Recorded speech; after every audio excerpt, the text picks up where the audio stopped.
سامعین سے گزارش کی جاتی ہے کہ ہمارے سارے چینلز ایلیکونٹ ادب ایکسٹراز، سوارڈ آف حق چینل اور اتحاد الانصار چینل میں جن آڈیو بکس اور سیریز کو مکمل کیا جا چکا ہے، ان سب کا مطالعہ ہمارے پلے لسٹ سیکشن سے کریں اور ان آڈیو بکس اور سیریز کو آپ اپنے دوست و احباب میں شیئر کرتے رہیں، اور ہمارے سوشل میڈیا پلیٹ فارمز کے لنکس ڈسکرپشن میں دیے گئے ہیں، ہمیں سبسکرائب اور فالو ضرور کریں۔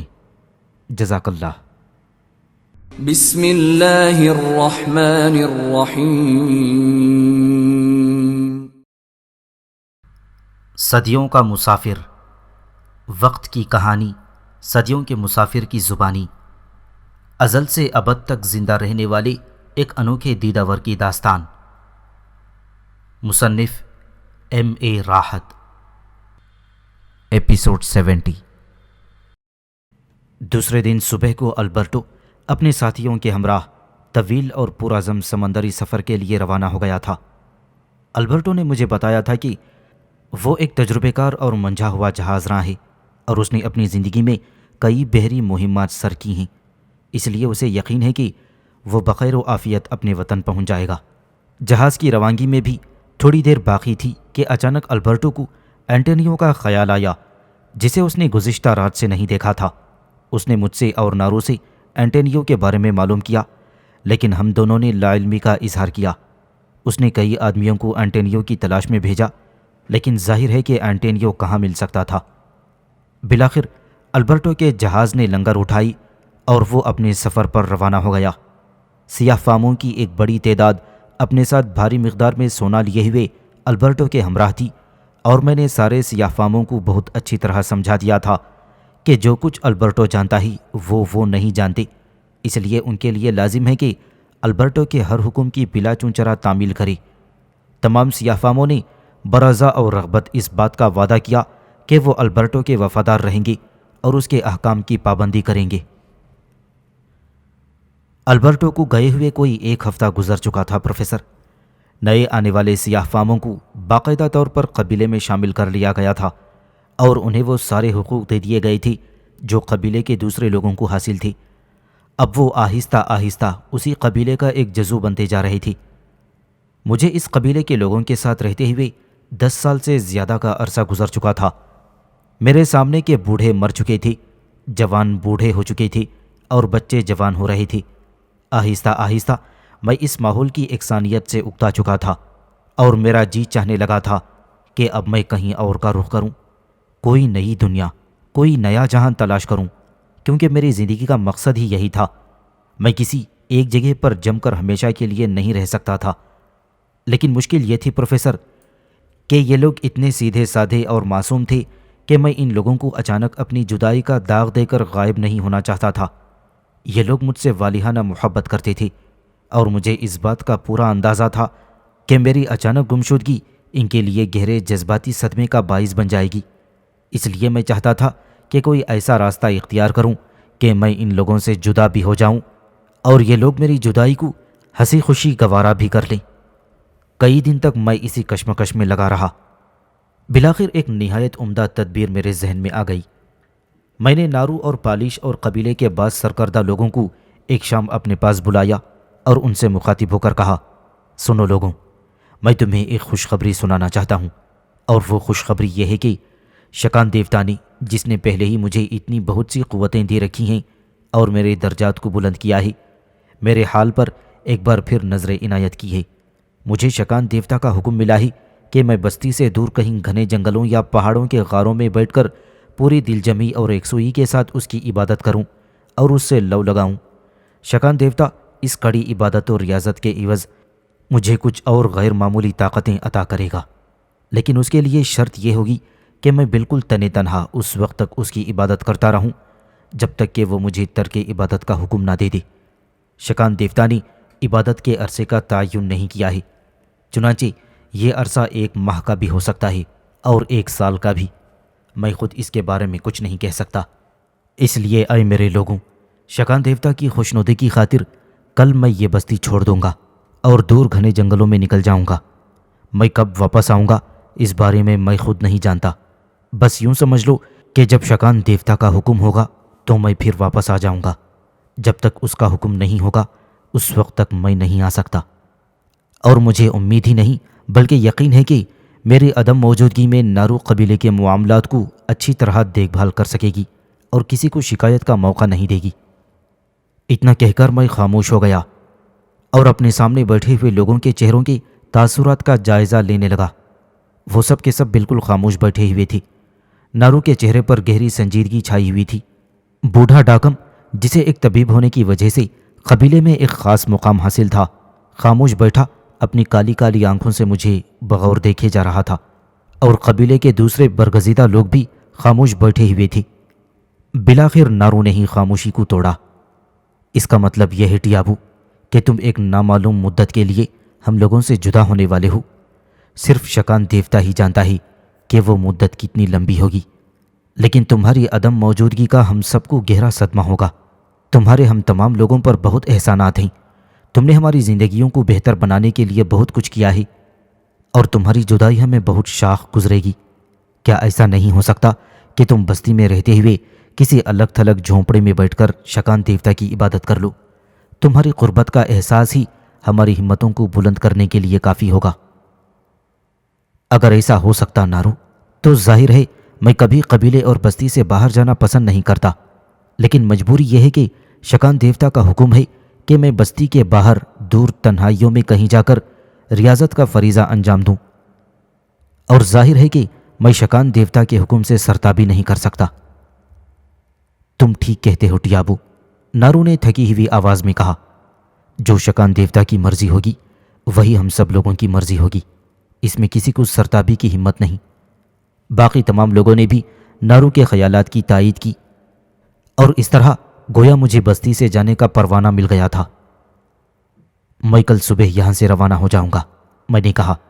بستی کے تمام لوگوں کو میرے جانے کے بعد یہی بتا دینا کہ میں ایک طویل ریاضت کے لیے جنگلوں میں چلا گیا ہوں اور نامعلوم عرصے کے بعد لوٹ کر واپس آؤں گا۔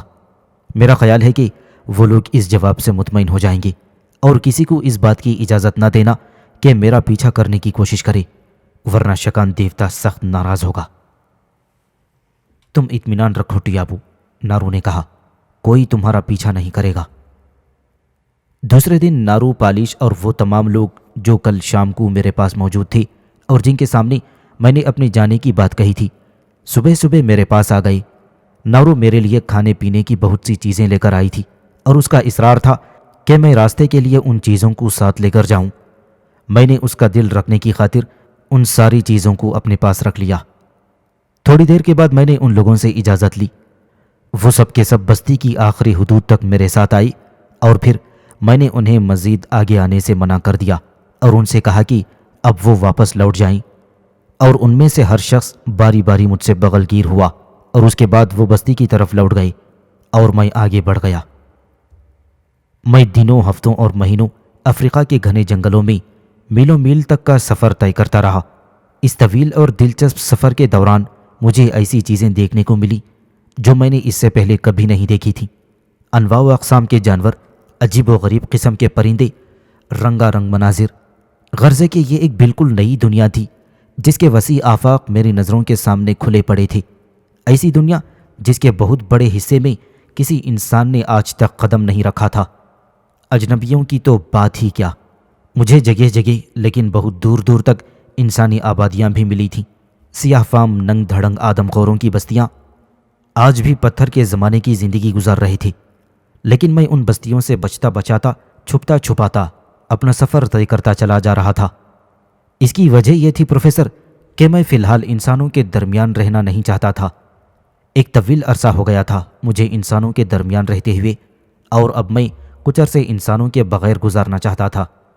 چنانچہ میں اس بات کی پوری کوشش کرتا رہا کہ انسانوں کی نظروں میں نہ آنے پاؤں۔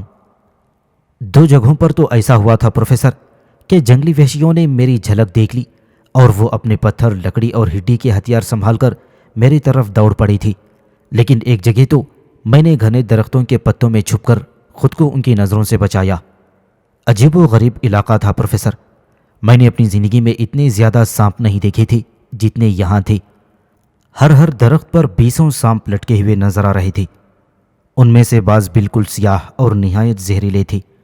میں نے جس درخت کے پتوں میں پناہ لی وہ درخت بھی سانپوں سے بھرا ہوا تھا اور مقامی باشندوں کو اس بات کا یقین ہو گیا کہ اگر میں کوئی انسان ہوں تو سانپوں کی زد سے بچ نہیں سکوں گا اور وہ مجھے ہلا کر ڈالیں گے، اور ان کا یہ خیال بالکل درست تھا۔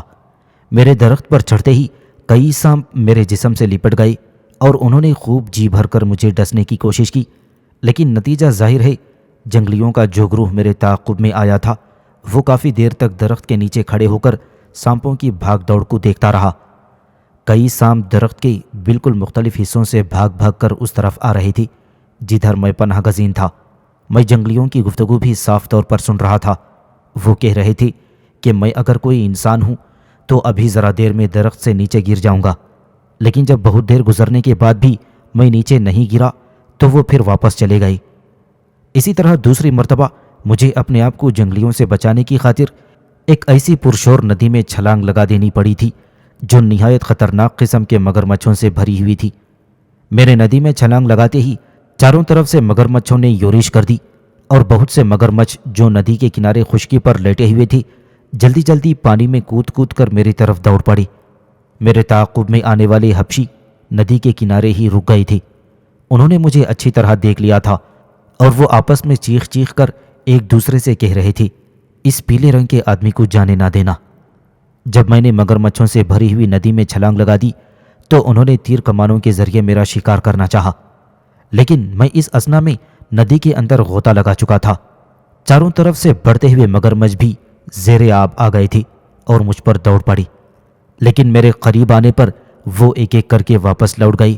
ان میں سے کسی نے بھی مجھ پر حملہ نہیں کیا۔ میں زیر آب تیرتا ہوا بہت دور نکل گیا تھا، لیکن تیسری مرتبہ میں خود کو جنگلی سیاہ فاموں کے چنگل سے بچا نہ سکا۔ مجھے جنگلوں کی سیر کرتے ہوئے تقریباً 2 سال کا عرصہ گزر چکا تھا، اور اس عرصے میں نہ جانے کہاں کہاں مارا مارا پھرتا رہا، اور نہ جانے کتنے ملکوں کی حدود میں داخل ہو کر وہاں سے نکل گیا، اور اب کس ملک کی حدود میں موجود تھا مجھے اس بات کی کوئی خبر نہیں تھی۔ میں تو بس چلے جا رہا تھا اور چلے جا رہا تھا۔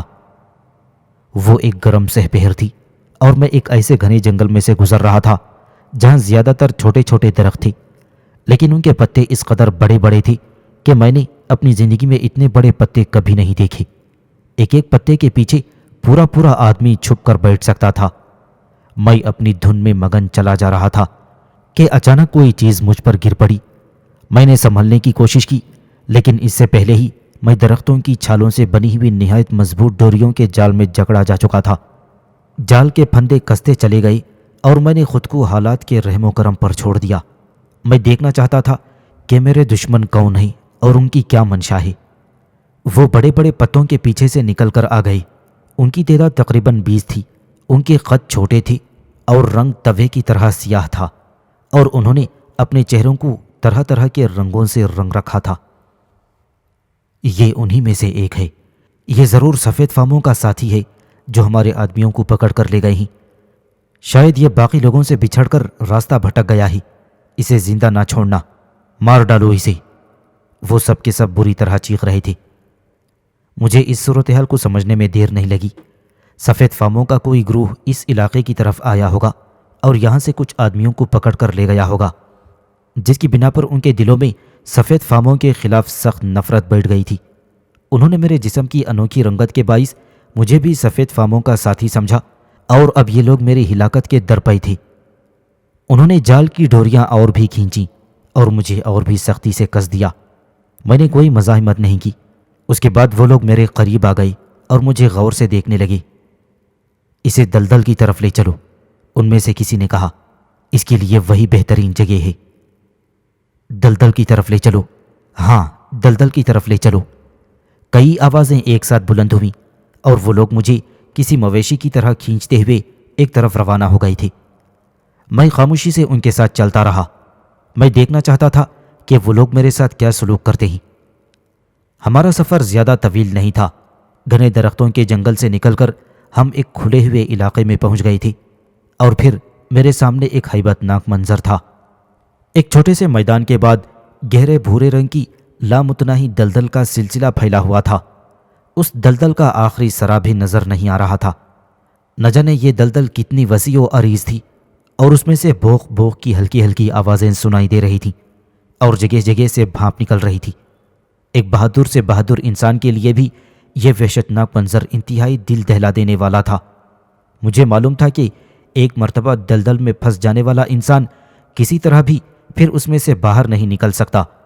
وہ جتنے زیادہ ہاتھ پیر چلاتا ہی اتنا ہی زیادہ وہ دلدل میں دھستا چلا جاتا ہے، یہاں تک کہ وہ پورے کا پورا دلدل کا حصہ بن جاتا ہے اور ختم ہو جاتا ہے۔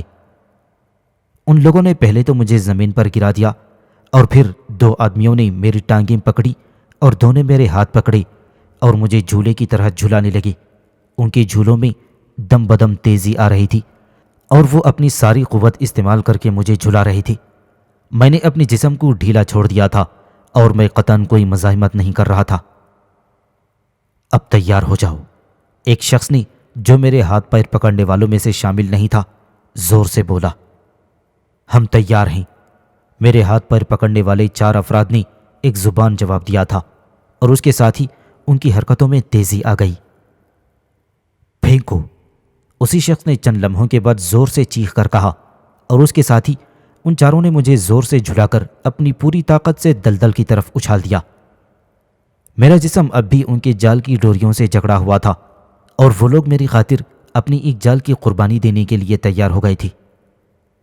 ایک دھماکے کی آواز بلند ہوئی اور میرا رسیوں میں جکڑا ہوا جسم دلدل میں جا گرا۔ اب تک میں ہر قسم کے تجربوں سے گزر چکا تھا پروفیسر، لیکن یہ میرے لیے ایک بالکل نیا اور انوکھا تجربہ تھا۔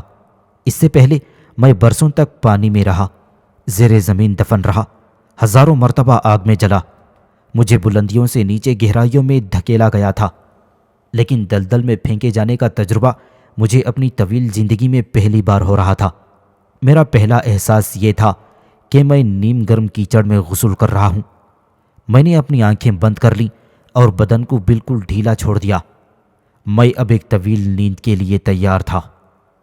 بہت عرصہ گزر گیا تھا پروفیسر کہ میں نے لمبی نیند کا لطف نہیں اٹھایا تھا۔ افریقہ کی سرزمین پر آنے سے پہلے ایشیا اور یورپ کے مختلف خطوں میں میں ایک لمبی مدت سے ایک ہنگامہ خیز زندگی گزارتا چلا آ رہا تھا، اور اس کے آخری مرحلے میں نے ایک بے حد طویل سمندری سفر کیا تھا، جس کے بعد میں افریقہ آن پہنچا اور پچھلے 12-13 سال سے یہاں کے ہنگاموں میں گم تھا۔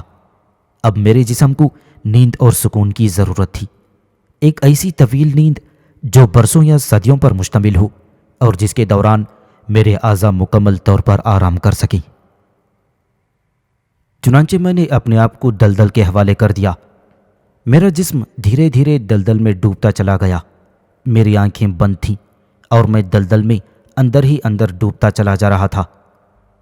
کنارے سے کچھ دور کھڑے ہوئے وحشیوں کی پرمسرت چیخوں کی آواز آہستہ آہستہ مدھم ہوتی چلی جا رہی تھی، یہاں تک کہ یہ آواز بالکل ہی بند ہو گئی اور میں مکمل طور پر دلدل میں ڈوب چکا تھا۔ اور پھر مجھے گہری نیند، طمانینت بخش، سکون آور اور طویل نیند نے اپنی آغوش میں لے لیا۔ میں ایک لمبی مدت کے لیے سو چکا تھا۔ اور پھر پروفیسر، نہ جانے کتنا زمانہ بیت گیا، نہ جانے کتنے برس ہو گئے اور نہ جانے کتنی صدیاں گزر گئیں۔ میں گردش ماہ و سال سے بے خبر اور دنیا و ما فیہا سے غافل اپنی گہری اور پرسکون نیند میں ڈوبا رہا۔ دلدل نے مجھے نگل لیا تھا اور میرا حسین چاند جیسا چمکدار اور سونے جیسا آبدار جسم کیچڑ کی دبیز اور گہری تہوں میں مدفون ہو گیا تھا۔ مجھے معلوم نہیں کہ مجھے دلدل میں لا کر پھینکنے والوں پر کیا بیتی ہے، بلکہ میں تو سب سے غافل اور مدہوش ہو کر سو گیا تھا۔ میں نیند کے عالم میں مست تھا اور کرہ ارض پر تبدیلیوں کا عمل جاری رہا۔ تغیرات ظہور پذیر ہو رہے تھے جو کہ کائنات کی ایک زندہ حقیقت ہے اور جن کے بغیر زندگی کی ارتقاء اور ترقی کے عمل کا تصور بھی نہیں کیا جا سکتا۔ جس دلدل میں دفن تھا وہ بھی زمین کے تغیرات کا شکار ہو رہی تھی، لیکن میں ان سارے تغیرات سے بے خبر تھا۔ مجھے تو اس کا علم اس وقت ہوا جب میری آنکھ کھلی اور میرے کانوں میں شائیں شائیں کی آواز آنے لگی۔ میں نے آنکھ کھولتے ہی ایک نظر اپنے گرد و پیش پر ڈالی۔ اب وہاں نہ دلدل تھی، نہ کیچڑ تھا، اندھیرا تھا، نہ مٹی کا دباؤ تھا۔ میرا جسم ایک چٹان سے ٹکا ہوا تھا اور پانی کی بکھری ہوئی طوفانی موجیں اس چٹان سے ٹکرا کر شائیں شائیں کی آواز پیدا کر رہی تھیں۔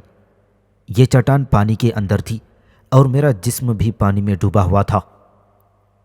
میں نے آنکھ کھول کر اپنے آپ کو جب ایک مختلف فضا میں پایا تو میرے ہونٹوں پر خود بخود مسکراہٹ آ گئی، گویا جس جگہ پہلے یہ دلدل تھی جس میں مجھے پھینکا گیا تھا، اب وہاں کوئی پرشور دریا موجیں مار رہا تھا۔ میں نے پانی کے اندر ہی اپنے جسم کو ہلایا، ایک طویل سانس لی اور پھر آہستہ آہستہ پانی کے اوپر آنا شروع کیا۔ چند منٹ کے بعد میں سطح آب پر آ گیا۔ میری نظروں کے سامنے ایک دلچسپ اور عجیب و غریب منظر تھا۔ جس جگہ آج سے برسوں یا شاید صدیوں پہلے وسیع و عریض بدبودار اور ہلاکت آویز دلدل تھی جس میں سے گرم بھاپ نکلتی تھی اور بلبلے اٹھتے تھے، وہاں اب ایک سرکش اور طوفانی مارتا ہوا دریا تھا۔ دلدل کا اب وہاں نام و نشان بھی باقی نہ تھا۔ نہ جانے کب اور کس زمانے میں وہ دلدل ختم ہو گئی تھی۔ قضاء و قدر کی قوتوں نے زمین کے اس چھوٹے سے ٹکڑے کے اوپر سے دلدل کو بالکل مٹا دیا تھا اور اس کی جگہ دریا بنا دیا تھا، اور نہ جانے یہ دریا کہاں سے بہتا ہوا آ رہا تھا اور کہاں تک جا رہا تھا۔ یقیناً یہ دریا پہلے سے موجود نہیں تھا اور استعداد زمانے سے اس نے اپنی نئی گزرگاہ کو تبدیل کیا تھا۔ بہرحال حقیقت جو بھی ہو، میں دریا کے صاف ستھرے نکھرے ہوئے اور شفاف پانی کے اندر موجود تھا۔ میرے جسم پر میل یا مٹی کا ایک ذرہ بھی نہیں تھا، اور ایک طویل اور آرام دہ نیند کے بعد میں نے اپنے آپ کو بہت ہلکا پھلکا اور تازہ دم محسوس کیا۔ میں نے پرسکون انداز میں دریا میں آہستہ آہستہ تیرنا شروع کر دیا اور کنارے کے ساتھ ساتھ تیرتا رہا۔ دریا کے کنارے دونوں طرف دور دور تک نہایت گھنا اور سرسبز و شاداب جنگل نظر آ رہا تھا، جس میں سے طرح طرح کے پرندوں کے بولنے کی آوازیں سنائی دے رہی تھیں۔ جنگل کی طرف سے سرد اور تازہ ہوا کے جھونکے آ رہے تھے جو جسم و جان پر ایک نشہ سا طاری کر رہی تھی۔ میں نے دونوں کناروں پر دور دور تک نظر دوڑائی، لیکن مجھے کوئی انسان نظر نہیں آیا، نہ ہی دریا میں چلتی ہوئی کوئی کشتی دکھائی دی تھی۔ میری نظریں انسان کو اپنے ہم جنس کو تلاش کر رہی تھیں۔ ایک طویل مدت گزر گئی تھی پروفیسر کہ میں نے انسان کی شکل نہیں دیکھی، اور اب مجھے کسی انسان کی تلاش تھی جس سے میں بات چیت کر سکوں اور یہ جان سکوں کہ دنیا اب ترقی کے کون سے مرحلے میں داخل ہو چکی ہے۔ نہ جانے کب سے میری زبان بند تھی، میرے ہونٹوں سے ایک لفظ بھی ادا نہیں ہوا تھا۔ میں بولنا چاہتا تھا، چنانچہ میں نے موج میں آ کر افریقہ کی اس قبائلی زبان میں جس میں میں نے آخری مرتبہ نارو اور اس کے ساتھیوں سے گفتگو کی تھی ایک گیت گانا شروع کر دیا۔ میں گیت گاتا گیا اور تیرتا گیا۔ میرے کانوں کو خود میری اپنی ہی آواز بہت بھلی معلوم ہو رہی تھی۔ میں اسی طرح گاتا رہا اور تیرتا رہا۔ آگے جا کر دریا کا پاٹ بہت زیادہ چوڑا ہو گیا تھا اور دوسرے کنارے کی طرف صرف ہلکی سی دھند نظر آ رہی تھی۔ دریا کا پاٹ برابر چوڑا ہی ہوتا چلا جا رہا تھا۔ اچانک مجھے دور سے ایک کشتی آتی ہوئی دکھائی دی۔ اتنے دنوں کے بعد ایک کشتی دیکھ کر میرے رگوں پے میں مسرت کی لہریں دوڑنے لگی۔ کشتی میں یقیناً انسان ہوں گے، میں نے سوچا۔ ایک طویل مدت کے بعد انسانوں کو دیکھنے اور ان سے ہم کلام ہونے کا موقع ملے گا۔ میں نے اپنا رخ کشتی کی طرف کر دیا اور آہستہ آہستہ اس طرف بڑھنے لگا۔ ایک مشکل یہ تھی پروفیسر کہ میرے جسم پر کوئی لباس نہیں تھا۔ جس جال میں لپیٹ کر مجھے دلدل میں پھینکا گیا تھا وہ نہ جانے کب کا ختم ہو چکا تھا اور اس کی کوئی نشانی تک باقی نہیں تھی۔ نہ جانے کشتی میں کون لوگ ہوں گے اور ان کا تہذیبی معیار کیا ہوگا۔ میں نے سوچا کہ اپنے تن کی اریانی کو کس طرح چھپاؤں گا، لیکن مجھے اپنے تن کی اریانی کے سلسلے میں کسی خاص پریشانی کا شکار نہیں ہونا پڑا۔ کشتی میں بیٹھے ہوئے لوگوں نے غالباً دور ہی سے مجھے دیکھ لیا تھا اور اپنی کشتی کا رخ تبدیل کر دیا۔ اب کشتی میری ہی طرف آ رہی تھی۔ میں خود بھی تیزی کے ساتھ کشتی کی طرف بڑھ رہا تھا، یہاں تک کہ میں کشتی کے بالکل قریب پہنچ گیا۔ کئی سیاہ فام ہاتھ کشتی سے باہر آئے اور انہوں نے مجھے پکڑنے اور سہارا دینے کی کوشش کی، لیکن مجھے ان کی چندان ضرورت نہیں تھی۔ میں نے کشتی کے ایک کنارے کو ایک ہاتھ سے پکڑا اور کشتی کے اندر چھلانگ لگا دی۔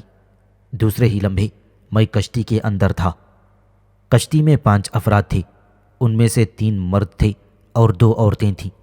وہ پانچوں کے پانچوں سیاہ فام تھے، لیکن ایک خاص بات جو میں نے محسوس کی وہ یہ تھی کہ وہ ماضی کے دنوں کی طرح مادرزاد برہنہ نہیں تھے، بلکہ انہوں نے درختوں کے پتوں کے ذریعے معمولی سی ستر پوشی کر رکھی تھی، لیکن یہ ستر پوشی اس قدر معمولی تھی کہ اس کے ہونے یا نہ ہونے میں کوئی خاص فرق نہیں پڑتا تھا۔ چنانچہ ان لوگوں نے میری عریانی پر کوئی خاص توجہ نہیں دی، لیکن وہ میرے جسم کی سنہری رنگت کو بڑے شوق، حیرت اور دلچسپی کی نظر سے دیکھ رہے تھے۔ تم کون ہو اور کہاں سے آئے ہو؟ ان میں سے ایک نے، جو سب سے زیادہ معمر معلوم ہوتا تھا، مجھ سے سوال کیا۔ میں سمندر کا دیوتا ہوں، میں نے یوں ہی ترنگ میں آ کر کہہ دیا۔ میرا نام ملاٹو ہے اور میں تمہارے قبیلے کے لیے روشنی اور زندگی کا پیغام بن کر آیا ہوں۔ بات دراصل یہ تھی پروفیسر کہ میں ایک طویل عرصے کی خاموشی اور نیند کے بعد اپنی زندگی کا دوبارہ آغاز پرسکون اور راحت بخش انداز میں کرنا چاہتا تھا۔ اس لیے میں نے سوچا کہ ان لوگوں کو جن کا ظاہر ہے کسی نہ کسی قبیلے سے تعلق ضرور ہوگا، اس بات پر آمادہ کر لوں کہ وہ کچھ عرصے تک مجھے اپنے ساتھ رہنے کی اجازت دے دیں۔ میں یہ بھی معلوم کرنا چاہتا تھا کہ افریقہ کے اس خطے میں زندگی نے ترقی کے کتنے مدارج طے کر لیے ہیں اور اب یہاں کی صورتحال کیا ہے۔ چنانچہ انہی باتوں کے پیش نظر میں نے سمندر کے دیوتا کی حیثیت سے اپنا تعارف کروا دیا۔ سمندر؟ یہ سمندر کیا ہوتا ہے؟ اس شخص نے حیران ہو کر پوچھا۔ تم سمندر نہیں جانتے؟ میں نے دریافت کیا۔ نہیں، ہم نہیں جانتے کہ سمندر کیا ہوتا ہے، اس نے کہا۔ بات یہ تھی پروفیسر کہ میں نے سمندر کے لیے اس قدیم افریقی زبان کا لفظ استعمال کیا تھا جو نارو اور اس کے ساتھیوں کے قبیلے میں بولی جاتی تھی، لیکن کشتی میں سوار یہ لوگ اس لفظ سے ناواقف تھے۔ مجھے صورتحال کو سمجھنے میں دیر نہیں لگی۔ یہ لوگ جس علاقے میں رہ رہے تھے وہ یقیناً سمندر سے بہت دور تھا اور ان لوگوں نے سمندر کبھی نہیں دیکھا تھا۔ یہ لوگ اپنی محدود دنیا سے باہر نہیں نکلے تھے اور اسی لیے انہوں نے سمندر نہیں دیکھا تھا، اور اسی لیے ان کی اپنی زبان میں سمندر کے لیے کوئی لفظ موجود نہیں تھا۔ تم دریا جانتے ہو؟ میں نے اس سے سوال کیا۔ ہاں ہاں، ہم دریا جانتے ہیں، ایک کے بجائے وہ پانچوں ایک ساتھ بول پڑے۔ دریا جو ہے جس میں ہم لوگ اس وقت کشتی میں بیٹھے ہوئے چل رہے ہیں، دریا میں پانی ہوتا ہے اور دریا میں کشتیاں چلتی ہیں اور دریا میں مچھلیاں ہوتی ہیں۔ میں ان کی معصومیت سے لبریز باتیں سن کر مسکرا دیا۔ کیا تم جانتے ہو کہ اس دریا کا آخری سرا کہاں ہے؟ یہ دریا کہاں جا کر ختم ہوتا ہے؟ میں نے سوال کیا۔ میرے اس سوال پر سب لوگ خاموش ہو گئے اور عمر رسیدہ شخص کے چہرے کا رنگ کچھ پھیکا پڑ گیا۔ نہیں، ہمیں یہ بات تو معلوم نہیں، اس نے دبے لفظوں میں کہا۔ دریا تو بہت لمبا ہے، بہت لمبا۔ ہم لوگوں نے کبھی پورا دریا نہیں دیکھا، ہم لوگ تو بس ان درختوں کی حد تک جاتے ہیں۔ اس نے سامنے ایک جھنڈ کی طرف اشارہ کر کے کہا۔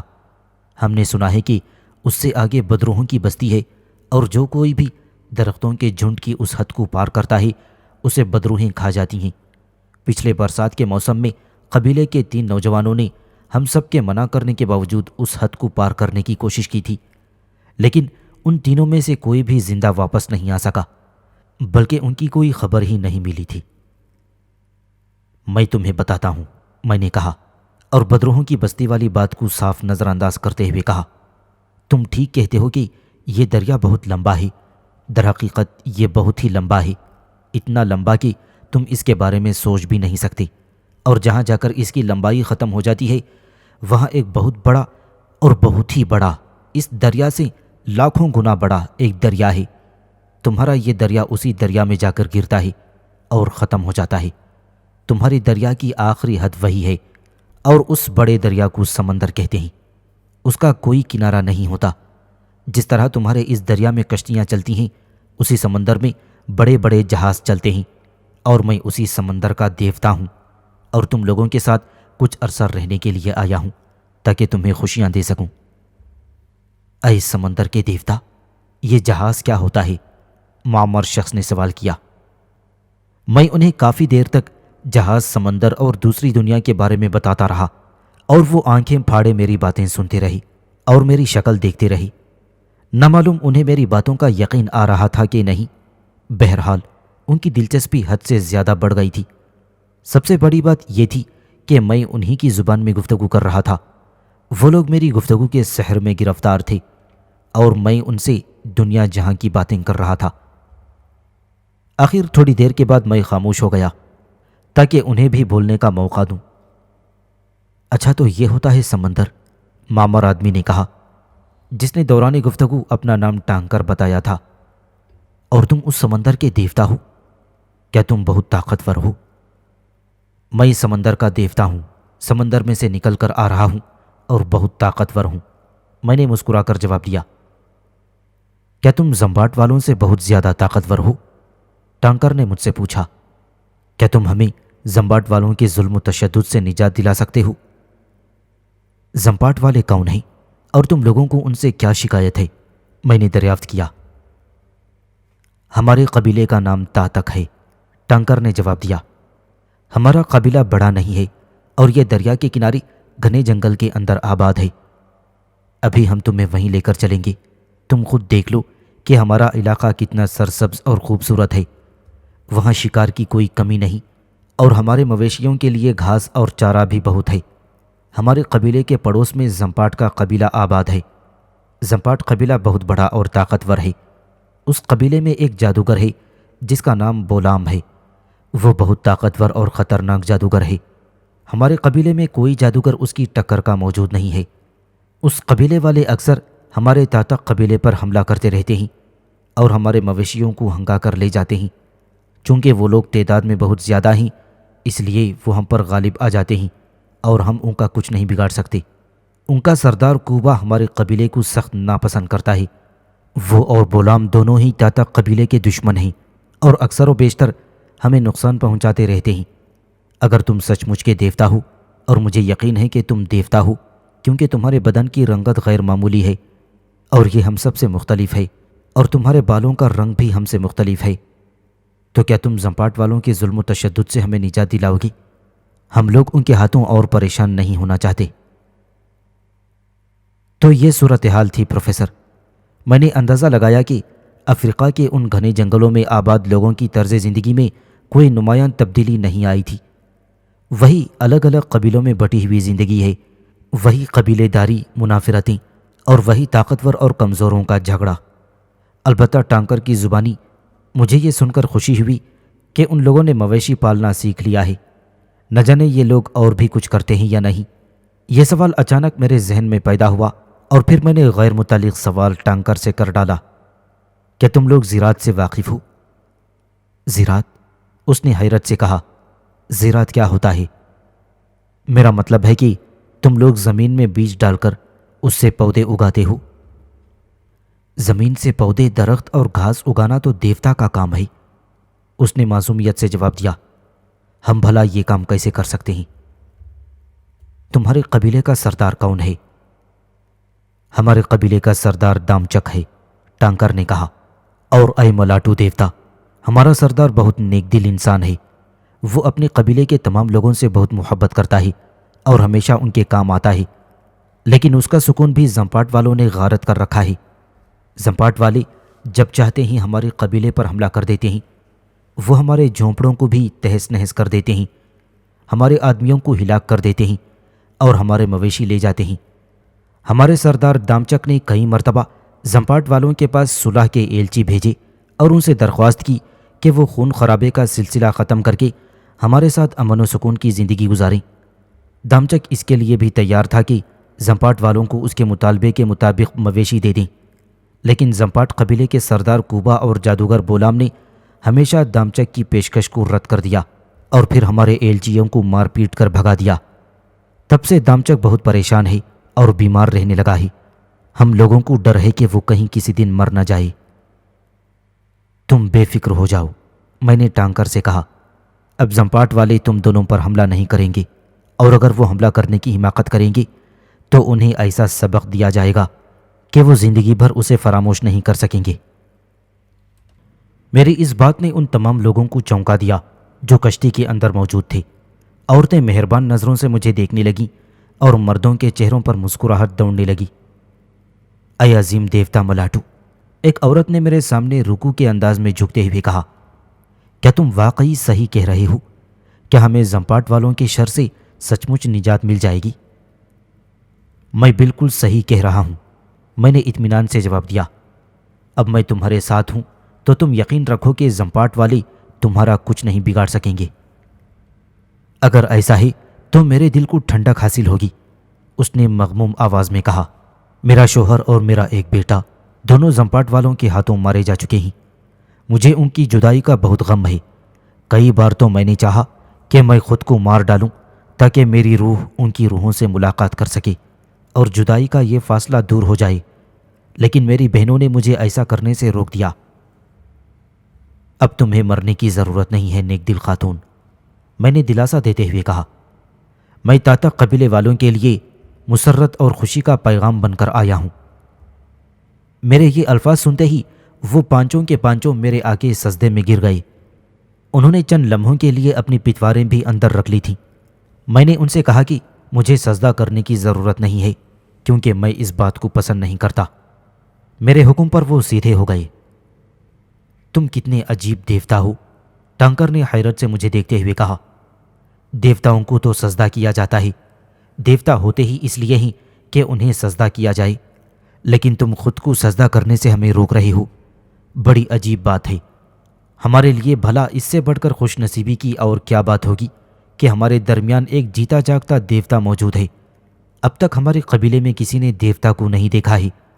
ہم لوگ تو صرف دیوتاؤں کے بت بنا لیتے ہیں یا پتھر اور لکڑی پر ان کی تصویریں کندہ کر لیتے ہیں اور ان کی پوجا کرتے رہتے ہیں۔ ہم نے سچ مچ کا دیوتا آج تک نہیں دیکھا، اور ہم پانچوں تو اس لحاظ سے بہت ہی خوش قسمت ہیں کہ ملاٹو دیوتا نے سب سے پہلے ہمیں اپنی شکل دکھائی۔ مردوں میں سے ایک شخص بولا، جب ہم لوگ اپنے قبیلے میں جا کر اس کی اطلاع دیں گے تو سارے لوگ کس قدر خوش ہوں گے، اور دامچک کی مسرتوں کا تو کوئی ٹھکانہ نہیں رہے گا۔ تم ٹھیک کہتے ہو، پہلے والی عورت بولی، یہ سعادت مندی ہماری قسمت میں لکھی ہوئی تھی اور ہمیں اس کے لیے ملاٹو دیوتا کا از حد ممنون اور شکر گزار ہونا چاہیے۔